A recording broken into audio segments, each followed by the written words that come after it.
Hello, ఎక్కడున్నావు సుబ్బారావు? నీ కొడుకు ఇక్కడ చేసిన పనంతా చూద్దురా. నిన్ను నమ్మి ఏదో నేను నీ కొడుకుని ఇక్కడ జాయిన్ చేసుకుంటే నా తల ప్రాణం తొక్కుకొచ్చేలా చేశాడు. ఇక్కడ పక్కన ఒక కొత్త అబ్బాయి చేరాడు. అతని వర్కుని చూసి నేనైతే షాక్ అయిపోయాను. అసలు నిజంగా నీ కొడుకునైతే నేను జాబ్లోంచి తీసేయడానికి నీ పర్మిషన్ని తీసుకోవాల్సి వస్తుంది. సరే, నువ్వు వచ్చి నన్ను కలువు ఒకసారి. ఉంచాలా తీసేయాలో మాట్లాడుకుందాం. ఉంటాను మరి. చూడు చూడు, నా వంక చూడు కిరణ్.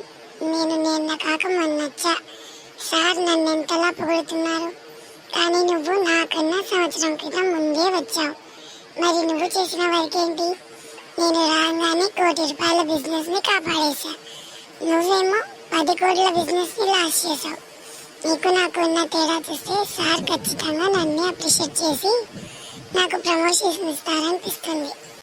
అవునవును, కానీ నేనే తప్పు చేశా. ఆ సార్ నాకు అప్పుడు క్లియర్గా చెప్పలేదు. క్లియర్గా చెప్పి ఉంటే ఖచ్చితంగా నేను ఉద్యోగం పోగొట్టుకునేవాడిని కాదు. ఇప్పుడు మా నాన్న పరిస్థితి తలుచుకుంటుంటే చాలా బాధగా అనిపిస్తుంది. ఇప్పుడు బాధపడి ఏం ప్రయోజనం లేదు. ఇక మాటలు ఆపండి. ఇక నువ్వు చేసిన పని చూస్తే నాకు చాలా కోపం వచ్చింది. ఇంకా అలాగే రాజు, నువ్వు చాలా మంచివాడివి. నా మంచి బిజినెస్ని కాపాడావు. నీ వల్ల నేను చాలా సంతోషించాను.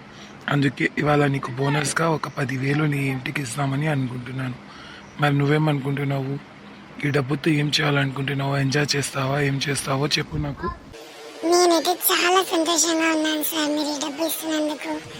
కానీ నేను ఈ డబ్బుని తీసుకొని నా ఇంటికి తీసుకెళ్ళి 5,000 ఇచ్చేస్తాను. అలాగే మీరు కిరణ్ని ఉద్యోగం నుంచి తీసేస్తున్నందువల్ల కిరణ్ జాబ్ పోకూడదని అదే 5,000ని కిరణ్కి ఇచ్చి ఏదైనా మంచి బిజినెస్ చేసుకోమని చెప్పాలనుకుంటున్నారు. ఏంటి రాజు, నువ్వు చెప్పేది నిజమా? నీకు నేనంటే అంత ఇష్టమా? నీ 5,000 నాకు ఇస్తా అంటున్నావు? I'm so lucky. Thank you my friend. You are my best friend. కానీ నాకు నీ 5,000 వద్దు. నీ ఫ్రెండ్షిపే చాలు. పర్వాలేదులే, నీ ఉద్యోగం వెళ్లకుండా నేను సార్ని రిక్వెస్ట్ చేసుకుంటాను. నువ్వు నేను కొట్టుకోవడం తిట్టుకోవడం మామూలే, కానీ మన ఇద్దరం కలిసి ఉండడమే నాకు ఇష్టం. నిజంగా చెప్పారు. నువ్వు కిరణ్ చాలా మంచి స్నేహితులు. మీ స్నేహాన్ని నేను కూడా విడదీయలేను. ఒకరికొకరు సపోర్టివ్గా ఉంటూ మన కంపెనీకి మంచి పేరు తీసుకురండి.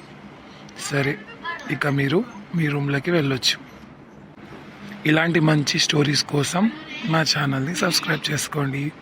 మా రాజు కిరణ్ల స్టోరీ ముందుకు వెళ్ళాలనుకుంటున్నారా?